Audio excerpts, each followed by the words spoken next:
Today we're going behind the scenes and walking through how to make a sick music video on a budget. Let's go.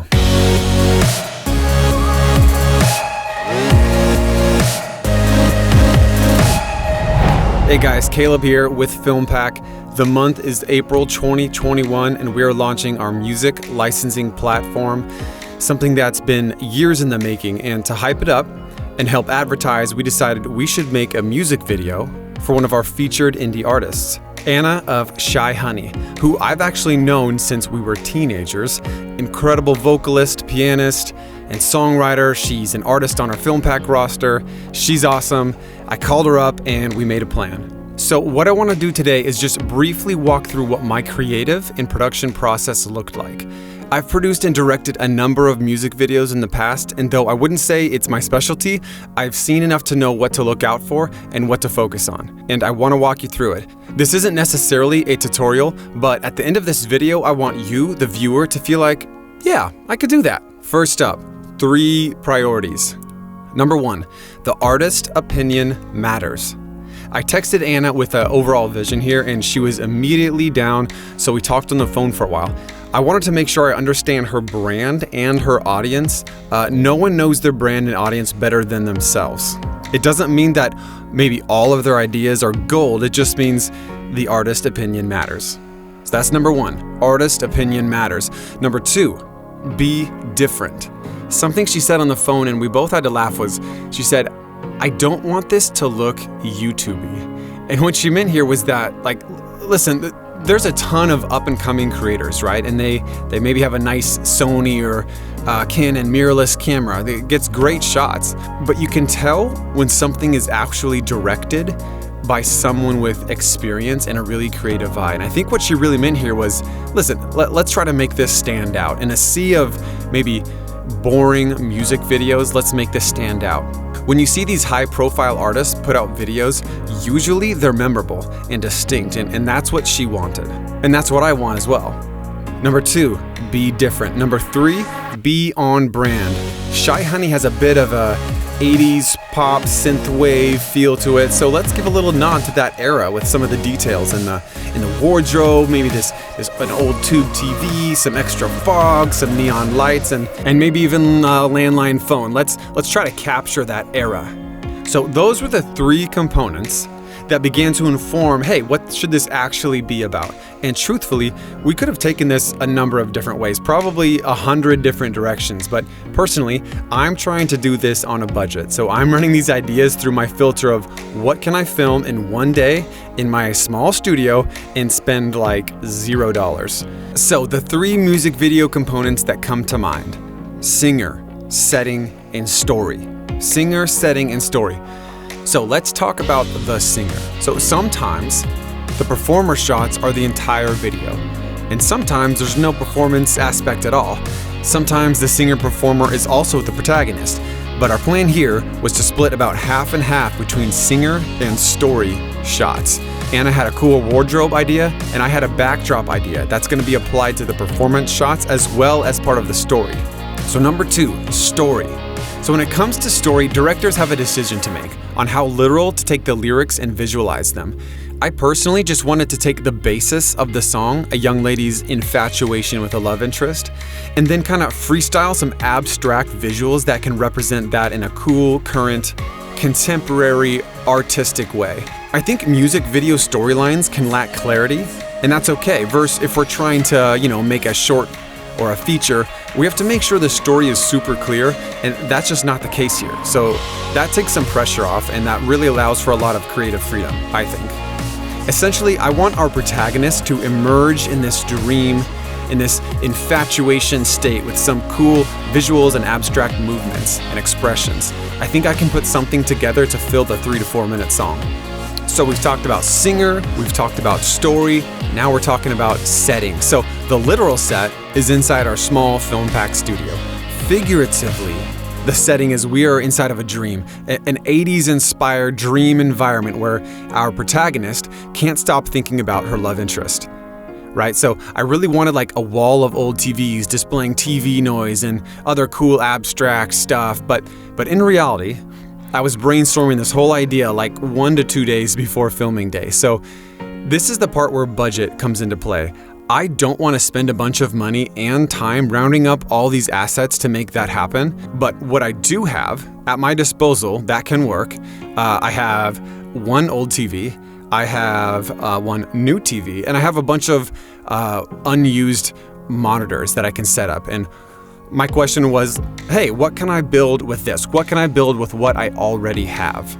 So filming day, I'm directing and DPing this shoot, which is not uncommon, but it does mean I'm balancing the communication of what I'm wanting to see with the actual art and technical side of capturing it correctly in camera, all the shots. So sometimes it's nice to just wear one of those hats, but today, on a budget, on a timeline, it's all me, and that's okay. One note about artists, in my experience, they are generally good on camera. They've had enough stage performance and imagining themselves inside of their own music videos that even if they haven't spent a ton of time right in front of the camera, they generally crush it on screen, and it's always fun to see. I love being super encouraging and affirming to them up front about that. We can really get a positive vibe in the studio and make sure everyone's having fun, and Anna is no exception here. She's crushing it, and we're getting some simple yet really cool looking performance shots. Jazzy, our model, also a friend of mine and lead protagonist. She's unbelievable on camera. She looks amazing, has a cool look, and does especially well with the big emotions, so I brought her in for this part specifically. Also, you might be asking, how did you get those shots of the model on screen behind her? I actually just texted her like the day before the shoot and said, hey, can you take a couple cute selfie, kind of lovey-dovey, flirty videos with your boyfriend prior to the shoot? And she sent those to me, and I just connected them via laptop, HDMI onto the screen, and that's all it took. Now, I have just a practical tip that I use sometimes. I looked on her Instagram, I found an outfit that she already has that I liked and I felt like matched the color scheme and kind of the vibe here. And I said, hey, why don't you just wear that? I know she already has it, so that part was pretty easy. Once again, thinking on a budget. So we wrapped up filming. I probably spent 2 hours with Anna and probably 1 hour with Jazzy getting the B-roll and kind of the storyline shots. And it was great. I think with Anna, with the performer, it really depends on the music video. I think I got 7 or 8 different performances, right? Different angles and stuff that I can cut in between throughout the music video. I'm trying to minimize how much raw footage I have to scrub through and put together, so I only shot with each of them for like 2 hours. We got the right stuff, and now we're on to editing. Technically, there are a few things I do here first. I get all the performance takes lined up and synchronized, the audio synchronized. My computer is already running slow, so I'm gonna create some proxies to make sure I can get a faster edit. And like I said, I can walk through that on another video. Creatively, the editing is fairly straightforward, though it takes some discernment to figure out the timing of shots and like how long to stay on a shot for, when to introduce the story aspect, when to introduce a new visual component, and so on. But music videos can get boring and repetitive, and that's gonna be my biggest challenge here, is to keep it engaging throughout the length of this 4-minute video. In this case, right when I pulled all of the B-roll into this project, I realized I don't have enough to tell a really full, detailed story, but I do have some components that can communicate and emote an intriguing and somewhat ambiguous story of love and heartbreak. So that's what we're gonna do.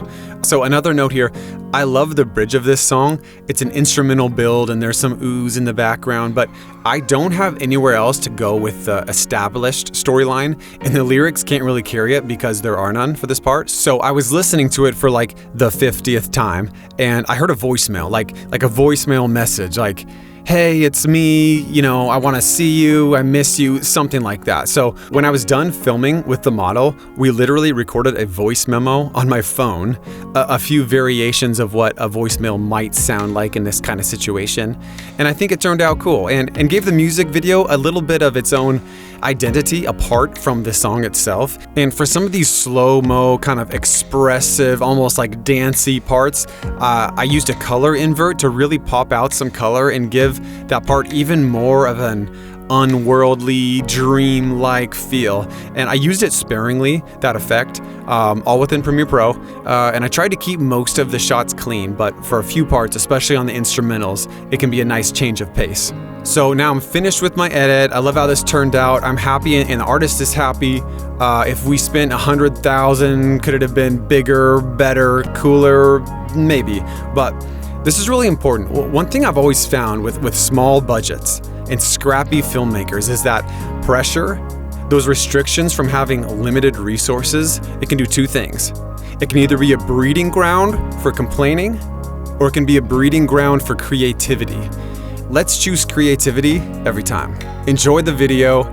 See you next time.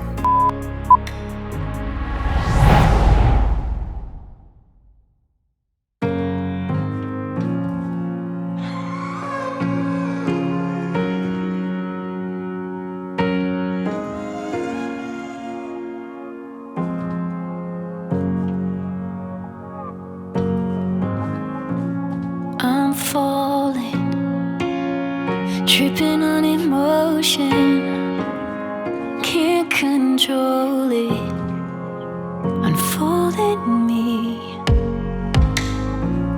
I taste it, swear that I don't fake it, lose control and I'm on my knees.